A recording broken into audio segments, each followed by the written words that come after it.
জগতগুৰু শ্ৰীমন্ত শংকৰদেৱৰ আজি পবিত্ৰ তিৰুভাৱ তিথি। ৰাজ্যৰ প্ৰতিটো প্ৰান্তত থকা সত্ৰ নামঘৰ সকলোতে আজি গুৰুজনাৰ যি পবিত্ৰ তিৰুভাৱ তিথি, এই পবিত্ৰ তিৰুভাৱ তিথি উদযাপন কৰা হৈছে। আৰু মই এই মুহূৰ্তত উপস্থিত আছোঁ মাধৱদেৱ গুৰুজনাই নিজ হাতে প্ৰতিষ্ঠা কৰা উজনি অসমৰ অন্যতম এক তীৰ্থস্থান। এয়া হৈছে ঐতিহাসিক ঢেকীয়াখোৱা বৰনামঘৰ।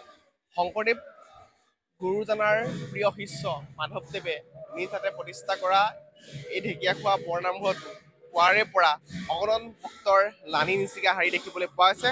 আৰু শংকৰদেৱৰ যি গুণানুকীৰ্তন, এই শংকৰদেৱৰ গুণানুকীৰ্তনেৰে মুখৰিত হৈছে আজি ঐতিহাসিক ঢেকীয়াখোৱা বৰনামঘৰৰ প্ৰাংগণ। অসমীয়া জাতিক সমৃদ্ধিশালী কৰা বা ভাৰতীয় সংস্কৃতিৰ যি অনবদ্য অৱদান আগবঢ়াই থৈ যোৱা মহাপুৰুষ শ্ৰীমন্ত শংকৰদেৱৰ আজি গুণানুকীৰ্তন কৰা হৈছে এনেদৰে। আৰু বিভিন্ন প্ৰান্তৰ পৰা অহা ভকত বৈষ্ণৱসকলে যি গুৰু আসন আছে, সেই গুৰু আসনৰ সন্মুখত সেৱা লৈছে।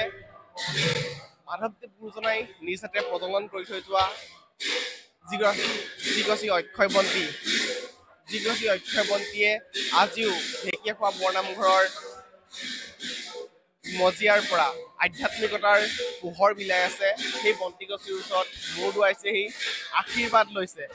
আৰু যিটো প্ৰত্যেক ভাদ মাহতেই ঢেকীয়াখোৱা বৰনামঘৰত 4 প্ৰসঙীয়া পালনাম অনুষ্ঠিত হয়। আৰু পুৱাৰ যিহেতু নাম প্ৰসংগ খন্তেক সময়ৰ পিছতে আৰম্ভ হ'ব, সাজু কৰি তোলা হৈছে এনেদৰে ভকত বৈষ্ণৱসকলৰ বাবে শাৰী শাৰীকৈ এনেদৰে শাৰী পাতি থোৱা হৈছে। খন্তেক সময়ৰ পিছতে নাম অনুষ্ঠিত হ'ব। তাৰ প্ৰাক মুহূৰ্তত যিহেতু ঢেকীয়াখোৱা বৰনামঘৰৰ প্ৰাংগণত এনেদৰে এতিয়া দেৱবাদ্যৰ পৰিৱেশন কৰি থকা হৈছে। কিছু সময় আগলৈকে ইয়াত দিহা নামৰ অমীয়া সুৰ বৈ আছিল। তাৰ পাছতে এতিয়া এনেদৰে কণ কণ ছাত্ৰ ছাত্ৰীসকলৰ দ্বাৰা মাধৱদেৱ বিদ্যালয়ৰ ঢেকীয়াখোৱা বৰনামঘৰৰ মাধৱদেৱ বিদ্যালয়ৰ কণ কণ ছাত্ৰ ছাত্ৰীসকলৰ দ্বাৰা এয়া দেৱবাদ্য পৰিৱেশন কৰি থকা হৈছে।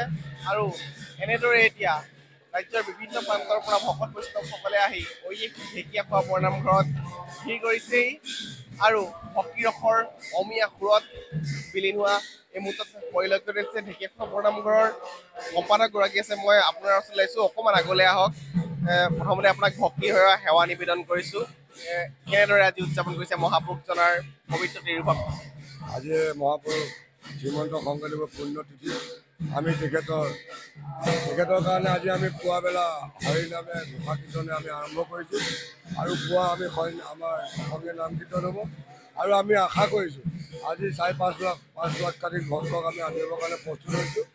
আৰু আজি আমাৰ এই পবিত্ৰ দিনত আমাৰ এই পবিত্ৰ স্থানৰ পৰা সমূহ অসমবাসীক সমূহ বিশ্ববাসীক আমি আশীৰ্বাদ প্ৰদান কৰিছোঁ। আৰু আহি পেলাই আমাৰ এই কৰ্মভাগীক সহায় সহযোগ কৰি এই নামভাগী সাফল্যমণ্ডিত কৰিব বুলি মই বিনম্ৰ আশা কৰিছোঁ। ধন্যবাদ জনাইছোঁ।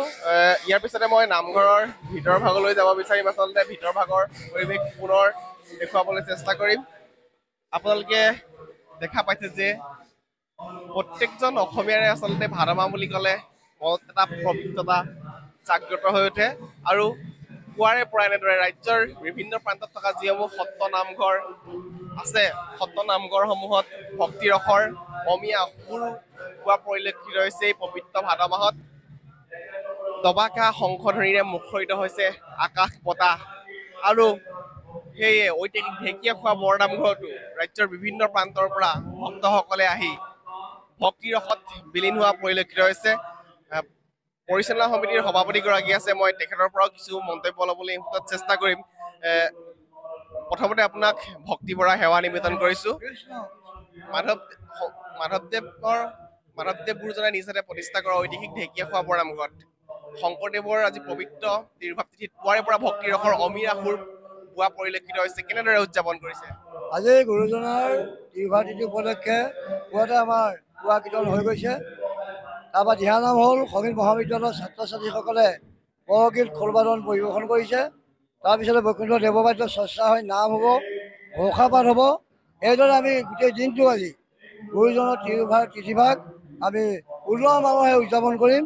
এই জাতি ধৰ্ম বৰ্ণ ভাষা নিৰ্বিশেষে আমি সকলোজনৰ ওচৰত সেৱা লৈছোঁ। সকলো আহক আৰু গুৰুজনৰ অক্ষয় মন্দিৰ হ'বৰ পৰা আমি সকলোজন কুশলে থাকিবলৈ আশীৰ্বাদ প্ৰদান কৰা হ'ল। ধন্যবাদ।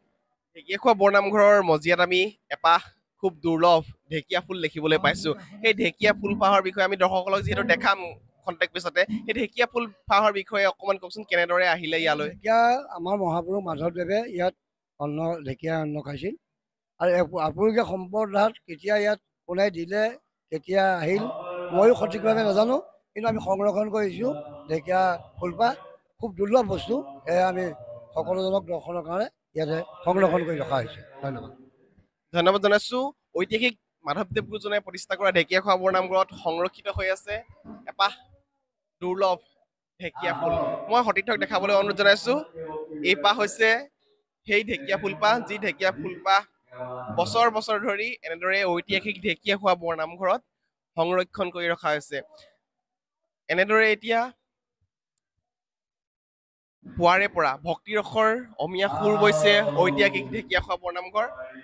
ৰাজ্যৰ প্ৰতিটো প্ৰান্তৰ লগতে প্ৰতিটো প্ৰান্তত থকা সত্ৰ নামঘৰসমূহৰ লগতে ব্যতিক্ৰম নহয় এই ঢেকীয়াখোৱা বৰনামঘৰ। ঢেকীয়াখোৱা বৰনামঘৰটো মাধৱদেৱ গুৰুজনাই নিজ হাতে প্ৰতিষ্ঠা কৰা এই ঢেকীয়াখোৱা বৰনামঘৰত মহাপুৰুষ শ্ৰীমন্ত শংকৰদেৱৰ গুণানুকীৰ্তন পুৱাৰে পৰা কৰি থকা পৰিলক্ষিত হৈছে।